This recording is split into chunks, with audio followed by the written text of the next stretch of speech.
multiple options and ELCL combinations available to run Ethereum nodes. Client developers are inviting participation from the community to join as a validator and contribute to the Ethereum's client diversity. Welcome to PEEPanEIP episode 83. I'm Pooja Ranjan. On this special episode of Know Your Client series, we are joined by lead blockchain protocol engineer at Consensus, Adrian Sutton, who is currently working on development of Teku, a consensus layer client.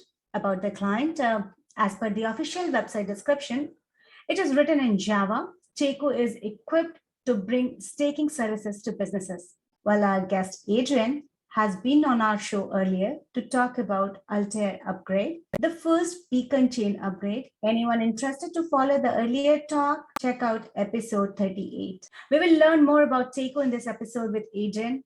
Thank you for joining us. Hi, Pooja. Thanks for having me. It's great to be here again. All right. I can't wait to follow what you have got to share on Teku and TheMerge, but it would be great to start the meeting with a quick introduction for our new subscribers. So I'm Adrian Sutton, as Pooja said. I've been working at Consensus for a bit over 4 years now. My initial trial by fire in Ethereum was helping to bring Besu to its first release. Got to do a bunch of consensus work there with some of the private consensus networks, IBFT, that kind of thing. Then into the core of the EVM, a lot of the syncing code, that kind of thing. And for the past 3 years or so, I've been working on Teku. And again, a bit of a trial by fire, got dumped in, bring a new client ready to version 1.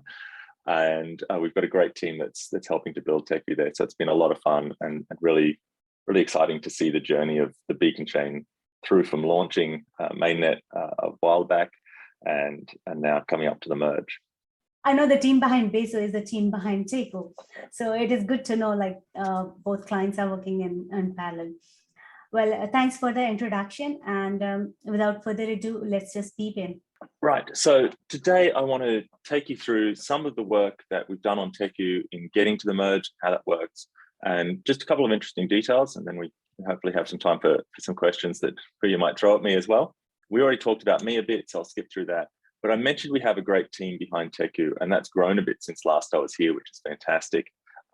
So those people there are the core development team. There is a whole host of people behind the scenes at Consensus that help get things done, plus an increasing number of external contributors, which is fantastic. We love having people raise issues in GitHub, bring up PRs. We're happy to work with people to explain where a change might need to be made or how the code works and things like that, get you going on developing Teku.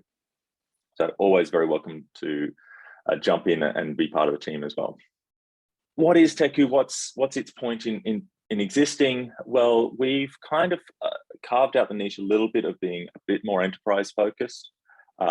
So we're a full consensus layer client. We fully support the Beacon chain, standardized, fully interoperable. Anyone can use it. It's performant. It does all the right things. It is Apache 2 licensed, which is quite nice that a lot of our Beacon chain clients are Apache 2. It gives a bit more flexibility. It's less scary for enterprise customers and things like that. It's a more open license. Whereas historically, a lot of Ethereum has been GPL. So that's nice to kind of open up a little more. And it's written in Java, which is really familiar again for those enterprise types of customers. So we talk about being enterprise focused. A lot of that is about flexibility, and I'll get into that. It doesn't mean that home stakers can't use Teku or shouldn't use Teku.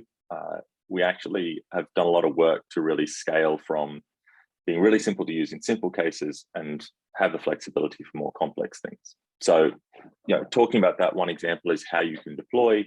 Teku actually has a simpler deployment model than a lot of clients in that we can run the Beacon node and validator client together. So one command and you can have your entire node and validator up and running.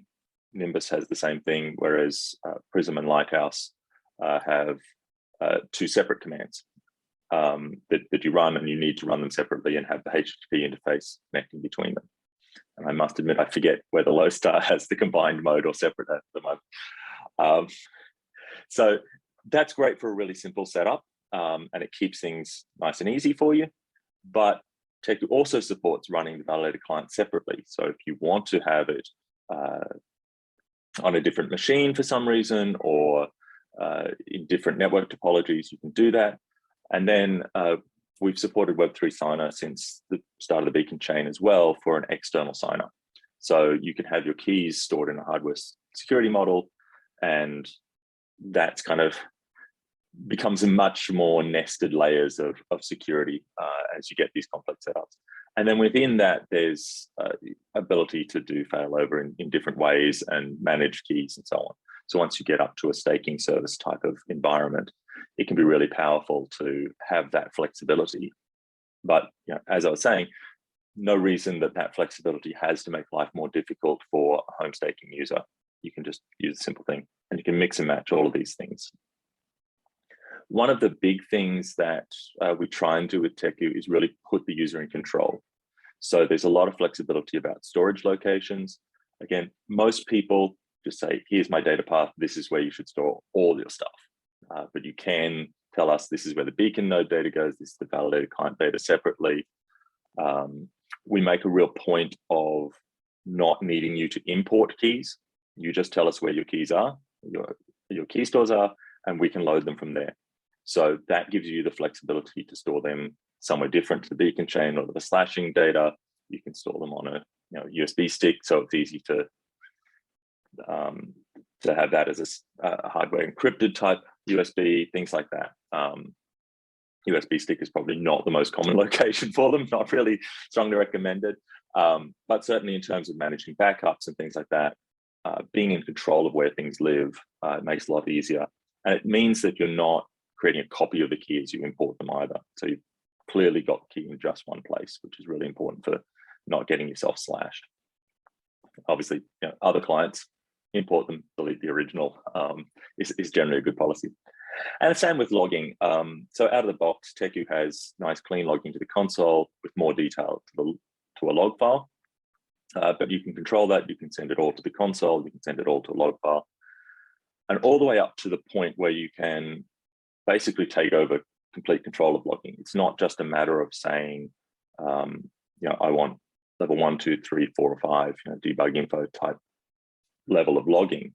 You can give us a custom configuration file for logging and say that I want info logs going to the console. I want debug logs for this particular module going to this file. I want logs for that module going to this other file. I want trace of HTTP interactions with the execution client going to another file.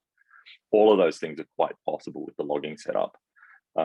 Again, home staker, you're probably never going to use that, but that flexibility is there and can be really powerful for investigating what's going on and seeing how things are working in a more complex setup. The other area that Teku has kind of found a bit of a niche in is our support for the REST APIs. Now, all the clients support standard REST APIs, and Teku's are the same. We've got a few custom ones like most clients do, but generally it's the standard REST APIs people use. And Teku is behind Infura's Beacon chain service. So when you're connecting to Infura's ETH2 endpoints, that's actually Teku nodes that are powering those responses. And when you start handling that kind of load, you start to want some custom, specially designed storage and so on to help do it. And one of the things we've got for that is this Merkle tree-based storage. It's an optional thing. You don't need to use it, and it has this trade-off that it will use a crap ton of disk space. So it stores absolutely every state. It can deduplicate across states, so it's more efficient than using a snapshot-based approach to states and storing every slot, but it is big. What it gets you, though, is really fast access to finalized state data. So if you're asking for the balance of a validator at some old slot, maybe you're doing your tax history and you want to see where your validator's at, we don't even need to load the full state off of disk. We can walk down that Merkle tree and just load the balance. And so it comes back almost instantly for any slot, and that random access works really well. Whereas when you use a snapshot approach, which Teku can do as well, so you can get that trade-off in disk space versus speed, what Teku has to do is load a full snapshot from where it has a snapshot, and then apply blocks to get to the slot you wanted, and then it can return the data.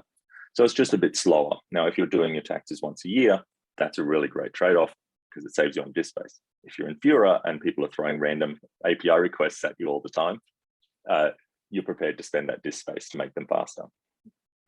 And then the final mode that Teku has, which is great for home stakers and really anyone running a validator, is using prune storage mode, where we don't store any finalized states. And that saves a lot of disk space and saves some processing as well in terms of when things are finalized. We don't need to move them into the finalized state storage.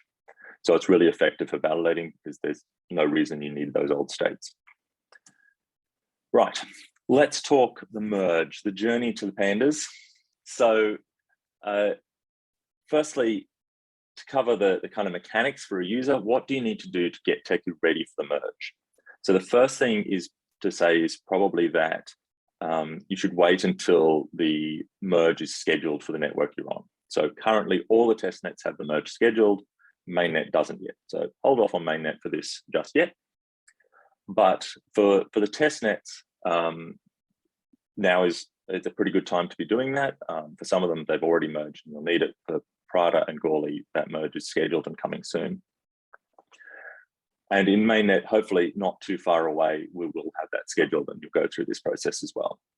And there's really three things to do. The first is to switch to using the engine API to talk to the execution client, which switches from port 8545 by default, that normal JSON RPC port you'd use with MetaMask and all kinds of other things, to a dedicated port for consensus layers to talk to the execution layer on, by default, port 8551. And that port allows control of the execution client. It's not just sending transactions or querying data, it's actually telling it what the canonical chain is. So it's a little bit more important, and for that, the execution client will require JWT authentication. And that's just a file with 32-byte random data in it that we can then use. So you want that same file shared between the execution client and the consensus client. You specify that with the JWT secret file option. We've got clear docs on this, so I won't try and recite all the endpoints. And we move from the ETH1 endpoint to the EE endpoint. The other big catch in moving to the merge is because the beacon node is now controlling the execution client and actually doing write updates to it instead of just querying. We really move to a one-to-one pairing of beacon node and execution client. So where previously you might have had Infura as a fallback, that won't work post-merge. Infura won't expose an engine API, and it doesn't scale in that way. So if you're looking to do failover between two things, you generally want to failover between a pair of beacon node and execution client to another beacon node and execution client, rather than necessarily just having one beacon node with multiple execution clients as you might have before. The second thing, if you're running a validator, is you need to specify a fee recipient or a default fee recipient. The simple case is literally you provide one default fee recipient to use for all validators on that node. More flexible, you can use a config file to specify the fee recipient per validator. And that fee recipient is where transaction inclusion fees are sent when you propose a block. So the existing block rewards still go to your validator balance, same as they have on the beacon chain to date, but the transaction fees, the new part, are paid directly to an ETH1 address and are available immediately, which is good news. Validators finally get some income they can access. And the final thing is to stay up to date. So you'll want to update to the version that is announced for whichever network you're on that has that merge configuration built in, but particularly coming up to that point of the merge and just after, watch for updates. If we find last minute issues or a change in the configuration is required, because estimating when things are going to merge is fairly difficult. It's based on the total difficulty. We may need to tweak that fairly last minute. So keep an eye on the update channels. We've got Twitter and email lists, and Discord and so on for doing that, and just be ready to update in fairly short time as the merge approaches. This is from the Amphora, the blog post about the Amphora meetup, and it gives the path to the merge, this timeline of what's happening. And it takes us through from Rayonism and prototypes of what proof of stake would look like, which Mikhail Cullinan was doing as a proof of concept on Teku initially. While the core Teku team was busy with Altair and other stuff, Mikhail was actually doing a lot of work with Teku and leading the way on the merge, which was awesome. At Enfora, we started to see multi-client interop happening. And since then, we've seen regular devnets pretty much every week spun up, either as just a new chain that we can test the merge on, or as shadow forks that have gone through. So taking mainnet and effectively merging it to proof of stake, but leaving the canonical chain behind. And most people keep using this one. That's where the value is on proof of work. And we've got to test one on that's merged. We're seeing things work at scale then. So we're actually a really long way along this. We're right up towards, we're already forking testnets. And the march of the pandas is moving on really well. So we've seen Kiln testnet launched and has been running stably for quite a while now. Those shadow forks, as I mentioned, and we're starting to tick off the testnets. So Ropsten has merged, Zapolia has merged. The next one that's scheduled is Prada and Gawley. That's Bellatrix, I think, is August 4th, and it's a week after that or so for the merge itself. So that's coming really soon.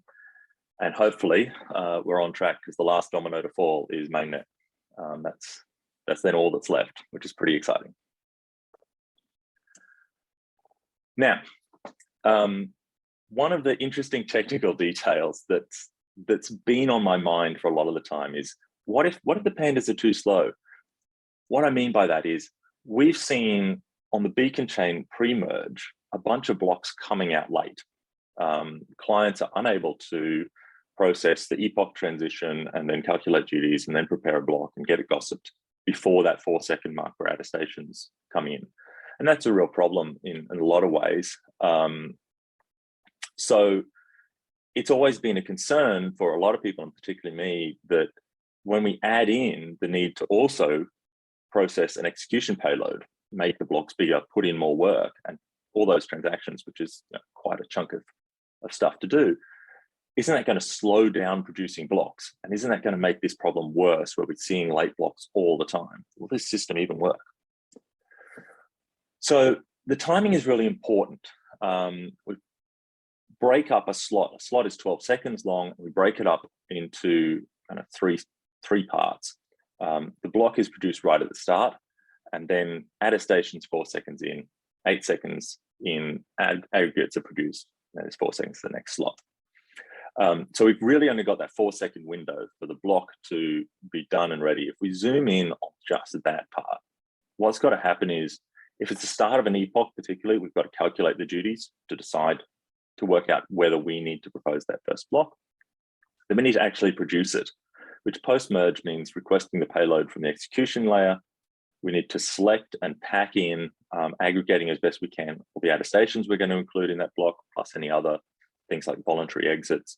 We then need to process the block to create the post state, so apply it.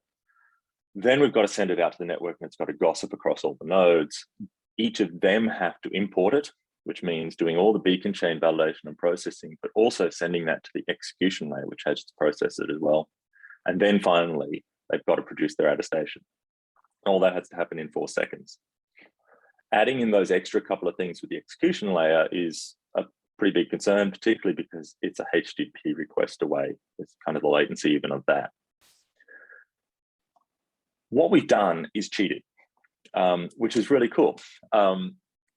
So when we're producing attestations for one slot, we're actually telling the execution layer to prepare for the next slot already. So it's getting about 8 seconds, sometimes less if a block is late or things like that, or we reorg after that point. But most of the time, the execution layer has an 8-second head start to select transactions, go through any MEV selections, things like that, and prepare this block that it's going to produce. So that really helps us a lot. And the other thing that we've done is that all of the interactions with the execution layer are actually async. So we need to import a beacon block. We actually send the payload to the execution layer, and it imports it while we apply the beacon chain validations and doing all the work of that. And then we get a response back from the execution layer saying it was valid or invalid, and we can go on and finish. And the same when we're creating a block, when we actually request the payload, at the same time as the execution layer is getting that back for us, we're creating attestations.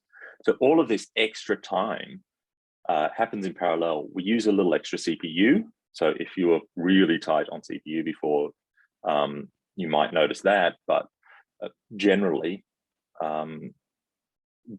there's those resources are available and we can do it in parallel, and everything has worked out really well.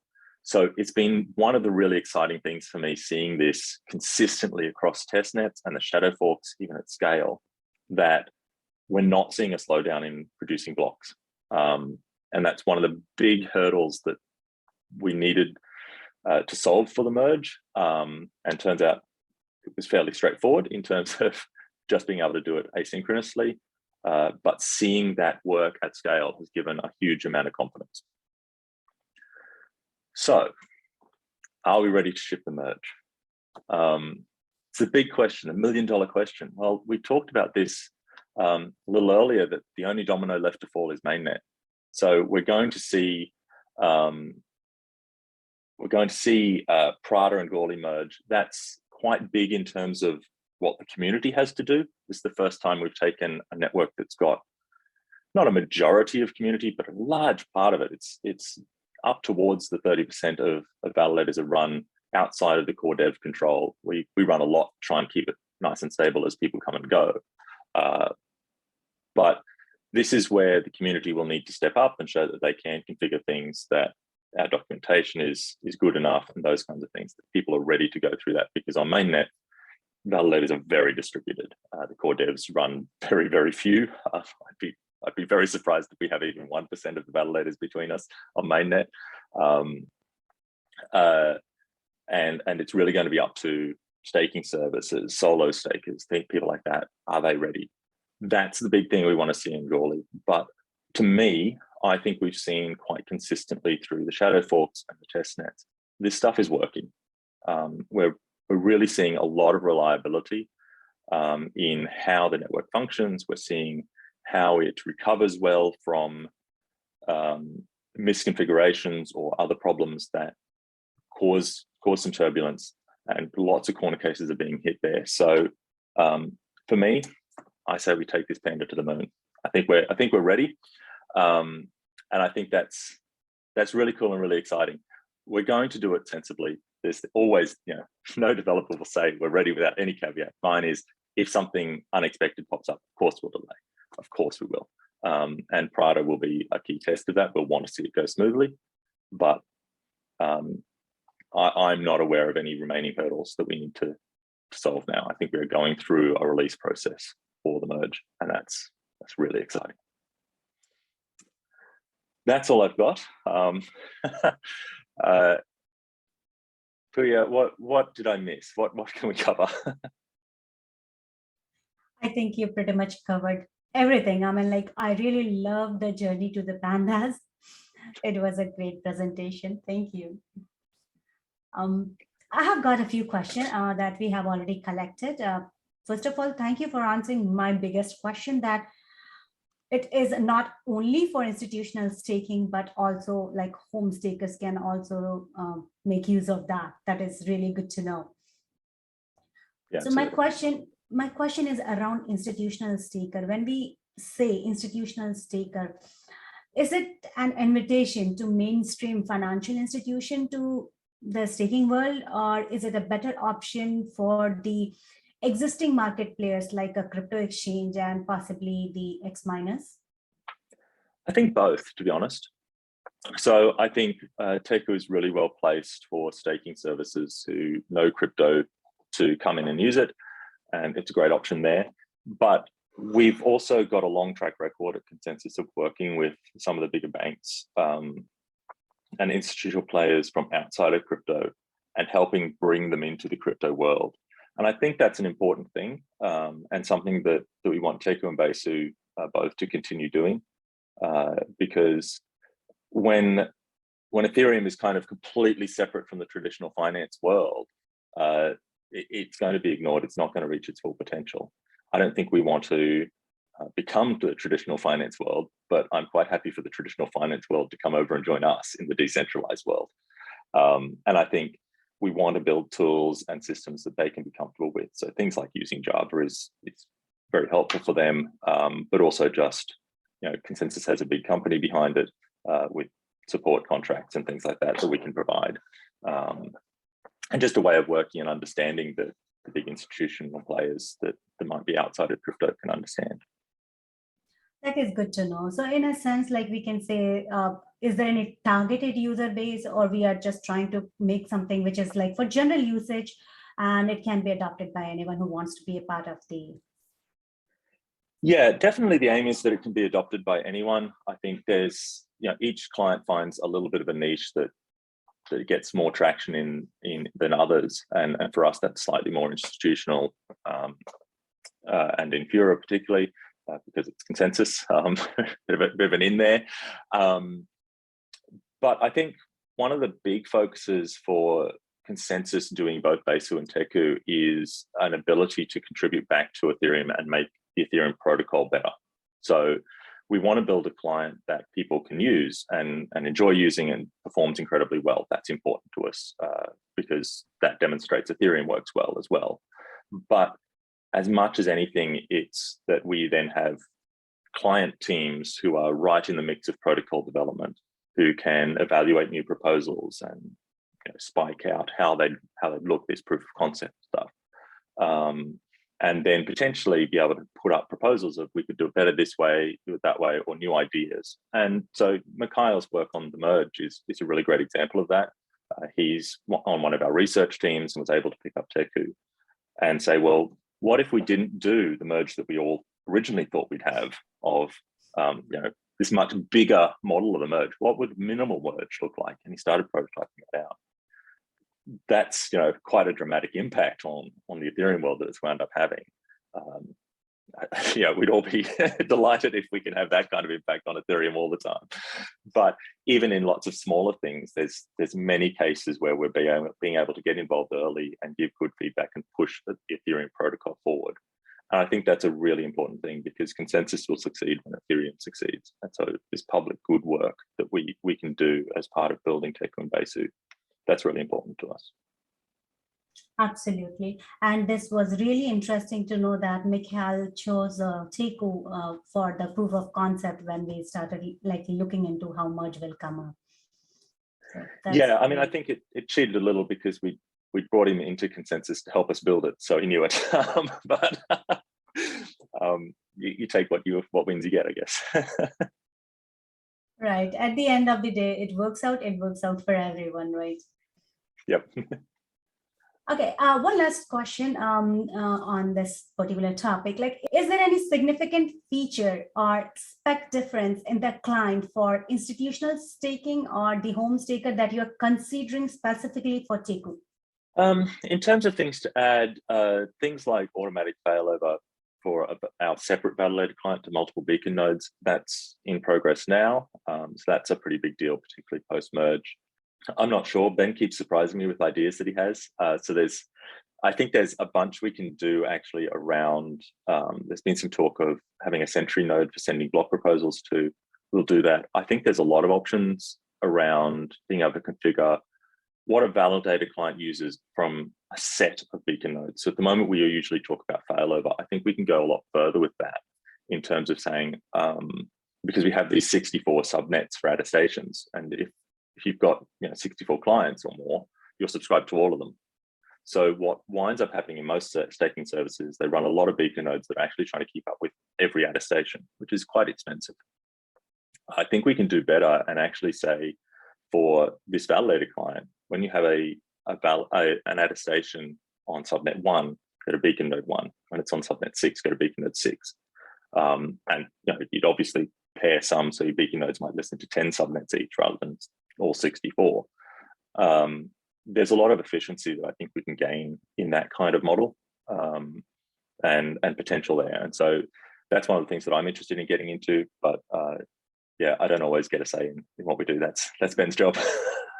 There's always new and exciting things. Obviously, there'll be a lot of work going into things like withdrawals and the future hard forks as well. And we'll continue to do a lot of optimizations. I suspect we'll continue to do work on our REST API. Those responsiveness, the way we store things there, can continue to be improved as well. That is awesome. Ethereum is like never-ending research work. So every time you will have something good and useful for our users, right? Yeah, incredibly hard to keep up with what's going on in the world, but it's exciting, and it gives us a lot that, yeah, every release has got something new and exciting in it that's worth having, which is great. Absolutely. I think I have some questions related to what's new and different in this one. We'll come there. But first, I would like to talk about the out-of-the-box features that you mentioned that anyone running Teku node are getting. Like one of those features are key management, right? So I understand, like in blockchain, key management is generally an important concept. And with POS, it's like validator key or the E2 key. They are needed to do some activities like attestation and block proposal. It will be interesting to understand what key management feature does Teku provide for enterprise. What does external key management for compatibility with enterprise-grade key stores mean? Right. So most of that is through the Web3 signer product, which Teku supports. And so it's this idea of using an external signer. So what does that give you? Well, the first thing is that you are able to set up your network so that your validator client can connect to your external signer, but the external signer doesn't need any internet access. It can be completely firewalled off except for that box. And your validator client only needs to talk to your beacon nodes, so it can be firewalled off from the internet and only talk to that box. So now there's kind of 3 layers of firewalls you've got to get to before you can get anywhere near your keys. That in itself is powerful. It makes it much harder to exploit and steal keys. Web3 signer can then store keys in various hardware security models and security systems like Azure's vaults and things like that, that increases the level of security that you have, that you know that if Web3 signer is shut down, then the keys are still somewhere nice and secure. They're not just sitting on the disk and things like that. The other aspect of it, which really comes out for staking services, is that you wind up loading all of your keys into Web3 signer, and it handles a lot of them. You can replicate Web3 signer and have the same shared slashing database in the back end. And it has really excellent slashing protection. So our recommendation is still that you make sure that key is only in use by one validator at a time, and you shouldn't be depending on the slashing protection. We still, as always, want it to be a fallback. But it gives you a lot more flexibility in moving keys around in infrastructure. So if you're finding that one validator client is on hardware that's died or it's struggling for whatever reason, you can move those keys to another validator client with much, much less slashing risk, or basically no slashing risk, because you know that you're not actually moving the keys and you're not changing the way slashing protection is done. That's all still in the Web3 signer layer. And this is a much safer operation to move around then. That kind of flexibility is really, really powerful for large staking setups. Absolutely. Slashing protection matters for individual and solo stakers. And when it comes to institution, it is important to have like more level of securities there. Good to yeah, and I think that's one of the interesting things that I didn't see coming is, I forget which system it is, but there's one, it might even be DAppNode, I think, that wound up using Web3 signer to hold keys. Now it's targeted at home users, but they wanted to make it easy to switch clients. So all the keys went into Web3 signer, and now they don't have to migrate keys. That same slashing protection safety, you can easily spin up and down any validator client and beacon node combination you want without moving keys around.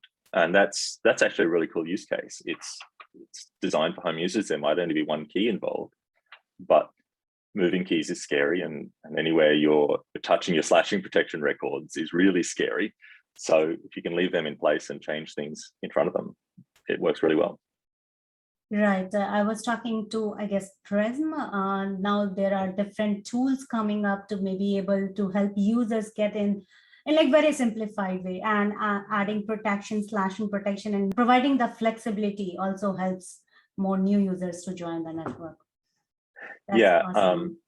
Yeah, there's new stuff added to all clients, I think, around the key management APIs as well. So you can, it's being used by a lot of user interfaces. So we're going to get a single user interface that can work with multiple nodes, which is great. And Teku fully supports that. So you can add and remove keys that way. And that includes importing and getting your slashing protection back. So that makes a lot of things easier as well. Cool, very cool. And maybe talking about slashing protection and other thing, which is directly related to validator in terms of their finances. I understand sync committee duties. We did talk about it at the time of Altair, and as per my understanding, it is basically a group of validators which are randomly assigned to do signing of blocks for new slots. I wonder if there are any changes of duties since the Altair upgrade and when we are getting into the merge. Duties haven't changed, no. So the way you create a block has changed slightly because you've got to have that execution payload. But otherwise, all the duties on the beacon chain have remained the same, particularly sync committees are still doing the same thing. I guess the only slight wrinkle we have with the merge that affects things slightly is you need the execution client to be able to fully validate a block.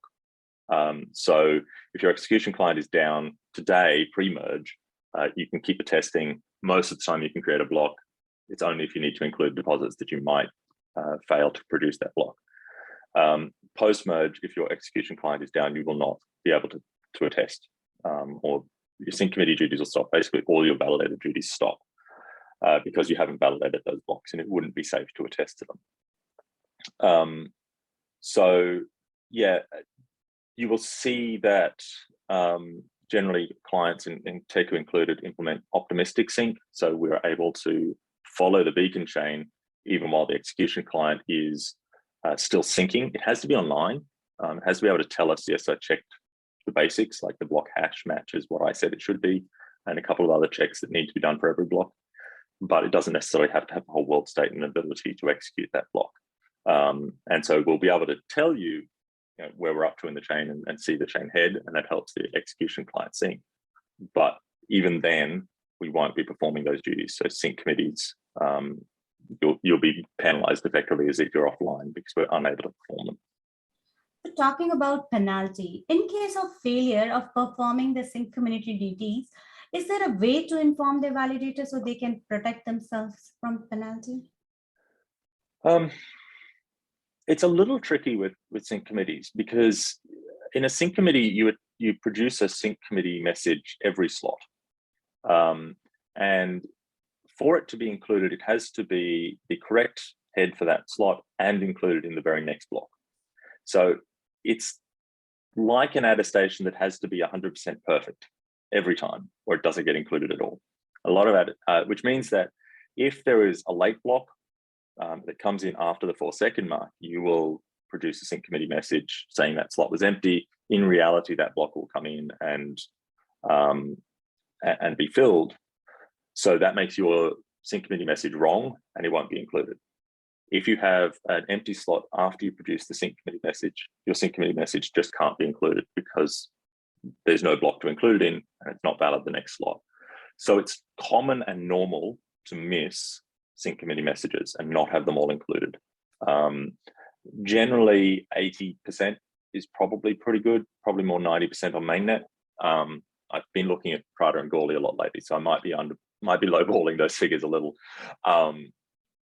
Probably is higher than that on mainnet, but not uncommon to see things that see sync committee messages not be included and get a small penalty for that. But as long as you're including at least 50%, you're going to make money. It's the same thing as attestations. You lose about what you would have gained. So if you're up in that 90% range, you're making plenty of money. So it isn't as simple as saying, oh, I missed one sync committee message, I should raise the alarm and panic, or even 2 or 3 in a row. Mainnet 2 or 3 in a row, you probably should panic. Prada, that's normal. Yes, there's probably more we could do. I think some of that is metrics that exist, and you can set up alerting through Prometheus, Grafana, that kind of thing. Some of it will be things like Beacon Chain app, which already provides alerts when you miss attestations. You can provide more information through sync committees. I think it does provide notifications when you're in a sync committee now. Might have that wrong, but those kind of tools are definitely worth having and keeping you informed about your validator. You're in a sync committee, you generally have about a day's notice, and you're in the committee for about a day. So if you know it's coming, then it's a day that you don't do upgrades and things like that. And that certainly makes a lot of sense, yeah. It's good to know that there are options available for that. And what more comforting is, like, it's not the end of the world, right? Like if you miss one or two validation. Yeah, absolutely. So, I'm terrible with numbers and it's early morning here. Don't take the actual numbers too seriously, but definitely don't be too surprised when you see things missed. And you can look on block explorers to see what percentage of sync committees are full in each block, and you'll see that it's not 100%. That's normal, and quite reasonable. And you'll see periodically you'll get a block with a very low participation for sync committees. That's because the block before it was late generally. So that's where you can get an idea of what the numbers should be. Don't just listen to me. It's all right. Definitely it can be noticed. We can check on explorers to get the exact number.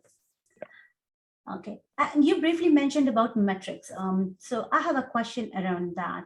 It is always important to keep track of how we are doing. Would you like to share about any merge specific metrics that the team is tracking for a general user who is running Beacon node? And also, is there any Teku specific metrics that is there to keep track for institutional stakers in specific? Yeah, there's probably a couple of things. The first one that I try and watch, I mostly do it through the logs, to be honest, is what gas usage is in the blocks we produce.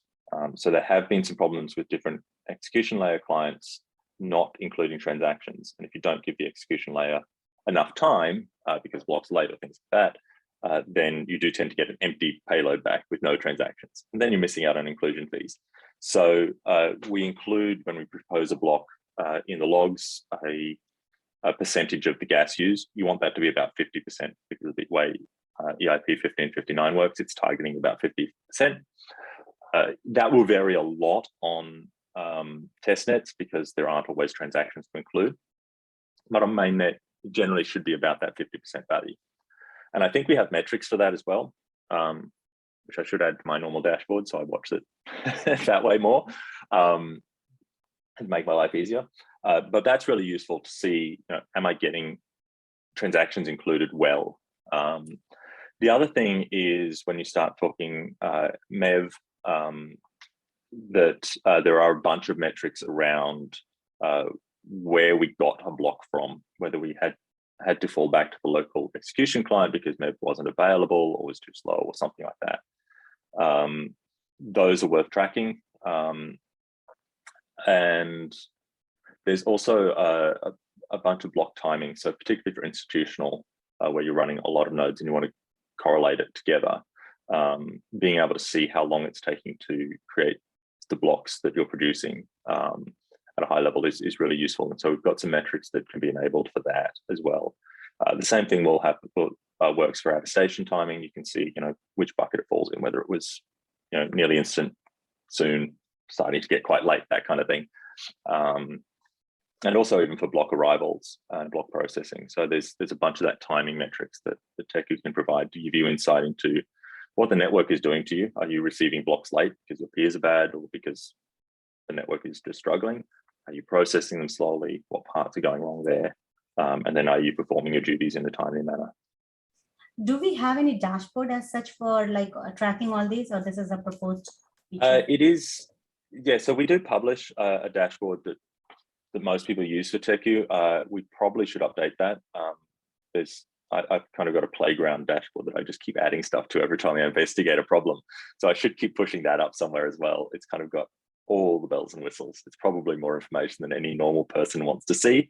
But yeah, so that's available in terms of the base dashboard, and we'll try and get this more fancy one up somewhere too soon too, and kind of do a round of updating of our base dashboard for the merge as well.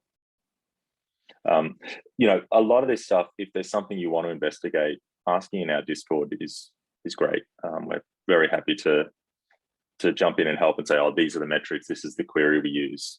You know, we can, you know, help you create the custom dashboard that kind of works for what you're actually trying to do. Because there is a ton of flexibility and a ton of metrics, and the way that I like seeing things is often different to the way someone else wants to see them or needs to.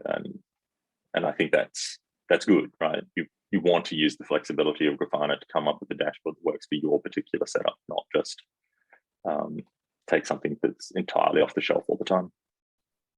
Absolutely. I mean, I must congratulate all the client developers here that they are taking every question on Discord for every user. Like if you are facing any challenge, please reach out to respective Discord. They are there to help. And we are doing everything to encourage a potential user to become a validator of Ethereum network. That's awesome. One thing about tracking issues, or if something goes wrong, it is especially about graffiti. Earlier, I thought that it is just a fancy feature that is there to kind of create meme or something. But I recently get to know that this was also being used for testing. Do you think the issue of not rendering emoticons correctly in graffiti, which was reported in Teku, did that affect in debugging at client level in any form? No, so emoticons in graffiti are not particularly useful for debugging. Usually a custom graffiti is actually moving away from something that's more useful, in that the default is generally to have the actual consensus client version in the graffiti. That particular issue was an interesting one because Teku itself had no issues, and in theory was kind of doing the right thing. What it was that it was being configured with the Unicode, so an emoji as a Unicode character in a string, and they were running in Docker. Now Docker resets all the environment variables. It gives you a nice clean slate, and our Teku image respected that and just left it, which meant that it actually dropped back to using US ASCII. It was the basic C locale. So when you take a Unicode string, run it through US ASCII, you get a couple of question marks instead, and Teku would correctly render a couple of question marks, which isn't very user-friendly and helpful. So we've now set up the Docker image to default to Unicode, but that was just a configuration issue in terms of why the emoji didn't turn up. And you get some fun things like that with Docker sometimes. It's brilliantly repeatable, but sometimes it will repeat exactly what you didn't want. Right.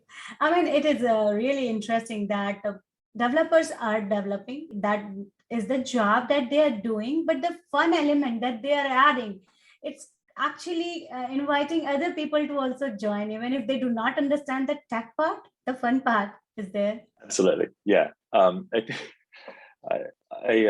was talking to one of the people from marketing at Consensus a while back. I think it was the last DevCon, and she was new to the blockchain environment and come on board. And she said, thing I've learned is that all of that stuff, of just throwing glitter and unicorns and things that is just completely over the top and that you would never get any traction with anywhere else, just do it here. Like, that's what we go for. Like, it's this kind of almost crazy community that just goes absolutely wild for memes and unicorns and pandas now. It's a fun community and it's great. Absolutely. I have one more question on one of the topics that you briefly touched. It was about the depository snapshot, the implementation of EIP 4881, I guess. So Mark, the author of the proposal, briefly talked about this proposal in the last talk with Lighthouse. I was wondering if there is any client implementation, but found that the recent release of Teku suggests that there is the progress on implementing this proposal. So can you maybe briefly talk about the advantage of this depository snapshot? Yeah, so as part of proposing blocks, the beacon node is responsible for tracking all the deposits that have been sent to the ETH1 chain. And it does that in the form of a Merkle tree. So it same as world state for Ethereum, we can then create this single hash that is the proof of all of these deposits that are in there. And that goes into your ETH1 vote to say, this is where I see the head of the chain and the deposits we should include. So to build that up, currently you have to start basically from the block that the deposit contract was deployed and request logs from your execution client from there right up to chain head. And that'll find all the deposits. You've then got to process them, validate them, dump them into this Merkle tree. And it's a fair bit of work, and particularly with execution clients wanting to trim how long they store receipts for with T4 forwards, becomes a problem because the consensus layer is kind of requiring a certain amount of history that isn't ever getting shorter. So the idea of this snapshot is that when we've finalized the beacon chain, there is a whole section of the Merkle tree that we can basically shave off and just kind of keep the right edge of its hashes, which is a lot less to store. We're not now storing a hash for every deposit, which is great. Slightly less memory. It's not a big use of memory anyway, but we've got that working now in Teku. That is the Merkle tree structure we're using internally does that pruning, and so it's slightly more memory efficient. But we can also then create a very small snapshot file of recording just those finalized hashes and a couple of other details, like the number of deposits, to be able to recreate that Merkle tree. So rather than scanning every deposit, we can load one of these snapshots, and then we're up to date basically very quickly. Very similar to checkpoint sync, where you give an initial state and it's a beacon state. This is kind of checkpoint sync for your deposit Merkle tree. And so I think in the future, the idea will be that you get an initial state, which is this beacon state, along with a checkpoint, a snapshot of your deposit Merkle tree, and that's everything you need to get started, which is really nice and gets things up and running. And then EIP4 forwards can come through. We can prune more stuff from the execution client and store less data on disk as a total Ethereum node.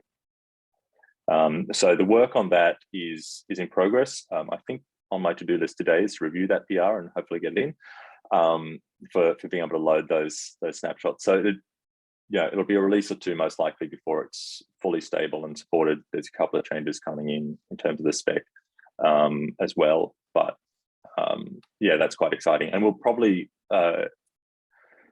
we'll very likely include a vaguely recent snapshot of the Merkle tree in releases as well, so that even if you don't have one, it saves us a lot of scanning.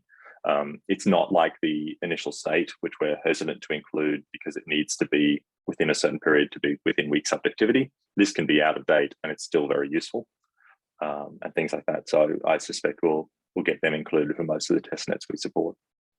Awesome. I mean, there are good features, especially on interface and networking layers, and we are trying to implement that along with the merge development. That's incredible. A lot of work for developers.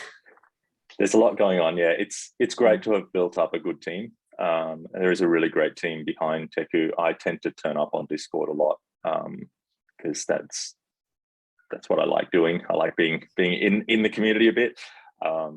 But those people I had on the slide before, a lot of them you don't see as much, but they're doing some absolutely fantastic work in the background. And there were more before them that have been on Teku team and moved on in various ways. We have a terrible habit of losing people to be fancy CTOs of DeFi startups and things like that. So great way to create a career starting in Teku. Obviously, come join and work for us. But yeah, that team that we have there, I think, is one of the keys to success, and that we've invested really hard in hiring the right people and training them up and doing that. And a lot of the people for Teku and Base have come from outside of blockchain again. So that's something I'm really proud of, that we're bringing people into the Ethereum space not just kind of headhunting from people who are already doing something else in the environment. Yeah, it's a good trade-off. Like not only there's a losing good people, but you're also giving opportunity for good people to join in. Yeah. Act of balancing. Yeah. Yeah. All right.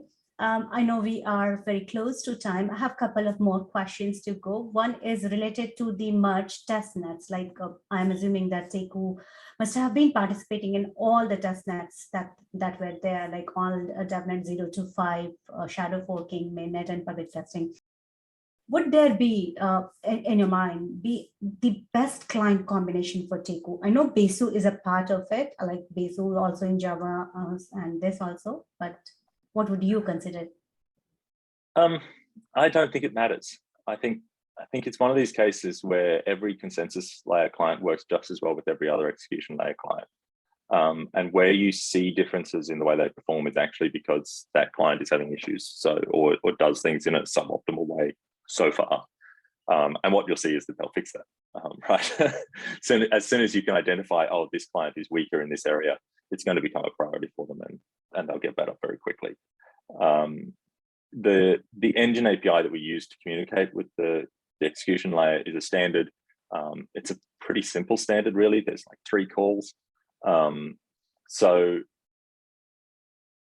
yeah, it just works, and it's really nice that they are so well decoupled. I think it's a bit of a misnomer that you need to have 2 clients that are in the same language or things like that. And yes, we're consensus that makes both Teku and Besu, but we are different teams. And we talk to each other, but I talk to the Geth team almost as much as I talk to the Besu team, because they're on Discord as well. So I think it is one of those cases where actually having lots of different mix and matches of clients is a great thing. Definitely run Besu. I think it's a great client. And all of these clients keep getting better. We want to look at client diversity. There's been a lot of talk about that. So, much as I love the Geth team, maybe don't run Geth right now, and let's bring its share back down to something a bit safer.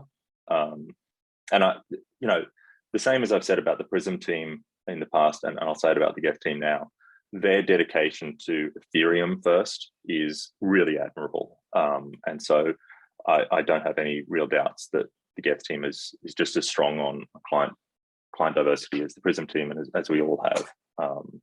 And that's really admirable for them. So I'll give them a shout out for that. Absolutely. Yes, so the client diversity is a question that has been there, especially for EL layer, but my understanding is it's because of the mining option that was not provided by many other clients, but hopefully it will be better post-merge. On client diversity, I understand Teku is already at a decent position. It has a decent network share. Curious if there is any plan to increase the current network share, or maybe to increase the numbers of users joining the network? Yeah, I don't know really what the key is there. I think we're just going to keep doing what we do. We'll be out there in Discord listening and helping people. There is a lot of support there for Teku, and we'll keep working to make Teku as best we can. We'll optimize it. We'll keep finding ways to eke the best, validator rewards out that we can, reduce resource usage, implement features that people want, that kind of thing. And I think that's all you can do. Where there are issues, that's something that I think we've shown that we can manage them really well and respond well. That's something that I really think is important. It's one thing to see how a client performs when things are going well. When there's a problem is when you actually want to count on the team. I think we have a pretty good track record there. Thankfully, we haven't had to demonstrate it much. Yeah, so I don't think there's a silver bullet that will suddenly make everything work or make it better. But we'll just keep plugging away and keep contributing to the ecosystem. We've got a good share, which I'm quite happy with. We'd like it up a bit more to kind of get an even split across the clients. I think we're just slightly under our even share. Yeah, that's ultimately up to the community, and we'll see what happens. Right. I mean, Teku is at the decent network share. We can probably increase more number of users, even if that is not affecting the total network share. So that's a good thing to have. Yeah, I think that's one of the other interesting things is so we've talked about the risk of slashing, which is all about the share of validators. And I think that's really important. We want that spread well across clients anyway. But there is also the share of non-validating nodes, which is suddenly going to become important because that's where most of the value in Ethereum is. The validators don't control the network, the users do. So it's going to be much harder to find out what that share is and what the value attached to them are. But things like, Infura run Teku is actually a heck of a lot of users of Teku, and it's a big responsibility. So they, I expect, will diversify, particularly for the CLs driving their execution layers for the kind of execution layer APIs that MetaMask use. I think it's really important that they do diversify. But we're going to work really hard to make sure they're happy and keep using a lot of Teku in that mix as well. So it will be interesting to see what that share of users is, and then the share of value, which is immeasurable, but to get a sense of that in terms of where clients are used post-merge will be quite interesting to see. Absolutely. The role of non-validating node operators are going to be important because not everyone has this taken, but definitely we need more to be there for the security of network. Yep. Well, it's time to wrap up. Any message for the Ethereum community? I'd probably say get involved. There is a wonderful community out there in so many different places. So I hang out in the Teku community a lot, and they're really great at supporting validators, getting up and running. There's communities around each client. If you've ever wanted to be part of developing Ethereum, get involved, say hi, find an issue that bugs you. Anything that bugs you about your client is an opportunity to start getting involved. And there are plenty of people around that will help you do that. And whether that's writing code, whether that's improving documentation, whether that's just providing support not just providing support, whether that's the absolutely wonderful thing of providing support in Discord and helping other people, all of that contributes to this ecosystem we have. And it is such a wonderful community that is built in so many places. There's clearly toxic parts of the crypto community as well, but there are these really gems of communities that I think we want to foster and celebrate, and to come and be part of them. Absolutely. Like what's bugging you may also be bugging many other people. You can definitely bring it up and join the community, help them resolve the issue. Well, Thank you. That's a very sweet message and a very inviting too for community to join in. Adrian, we appreciate you taking out time and talking about Teku, sharing insight, the preparation of merge and other amazing features that we are expecting with PEEPanEIP node providers. Thank you for joining us today. Thanks for having me. It's been wonderful to be here. With over 17% network share, Teku is the third most popular Ethereum beacon chain client node provider. This clearly suggests the popularity and adoption of Teku for beacon chain node running. In the Know Your Client series, so far we have shared information of 4 EL clients, Besu, Aragon, Geth, and Nethermind, and including Teku, 5 CL clients, Lighthouse, Lodestar, Nimbus, Prism, and Teku. Check out the playlist if you missed any talk and join the network soon. And on this note, thanks to everyone watching or listening to this special episode on the merge upgrade. Should you have any question, leave a comment or reach us at ETHCatHerders Discord. Check out descriptions for link to useful resources and guest Twitter to follow. Keep sharing your love with Ethereum Cat Herders. Stay tuned for more Ethereum related content coming up on PEEPanEIP. Cheers, everyone.